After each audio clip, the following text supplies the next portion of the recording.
സ്വപ്നത്തിലെന്ന പോലെ നമ്മുടെ അരികിലേക്ക് ബീഫ് കടൽ കടന്ന് വന്നിട്ടുണ്ട്.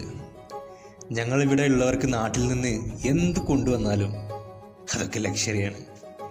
അതിനൊക്കെ മുമ്പേ ഇത് ആർക്ക് സമർപ്പിച്ചതാണെന്ന് പറയേണ്ടതുണ്ട്. നമ്മുടെ ഉസ്മാൻ ഖാൻ്റെ ഭാര്യ കഷ്ടപ്പെട്ട് മണിക്കൂറോളം വെയിറ്റ് ചെയ്ത് ഞങ്ങൾക്ക് എല്ലാവർക്കും വേണ്ടി സ്നേഹത്തോടെ പൊതിഞ്ഞെടുത്ത് കടൽ കടത്തിവിട്ട ഒരു ഐറ്റമാണിത്. ഈ ബീഫ് കഴിച്ചപ്പോൾ തന്നെ മനസ്സിലായി ഉസ്മാൻ ഖാനോട് പ്രിയ പത്നിക്ക് എത്രത്തോളം സ്നേഹമുണ്ടെന്ന്. അത് പിന്നെ അങ്ങനെ തന്നെയാണല്ലോ. കാലങ്ങൾ കുറേ കാത്ത് ആ കാത്തിരിപ്പിൻ്റെ നോവിൽ നിന്ന് തൻ്റെ പ്രിയതമന് വേണ്ടി ഉറക്കമൊഴിച്ച് കഷ്ടപ്പെട്ട് എരിവെല്ലാം നോക്കി. എത്ര മനോഹരമായ സമ്മാനം!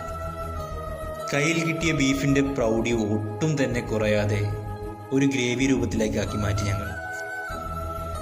വീണ്ടും ഒരിക്കൽ കൂടി നന്ദി പറയുകയാണ് ഇത്രയും നല്ല ഒരു ഭക്ഷണം സമ്മാനിച്ചതിന്. പ്രായം തമ്മിൽ മോഹം നൽകി, മോഹം കണ്ണിൽ പ്രേമം നൽകി, പ്രേമം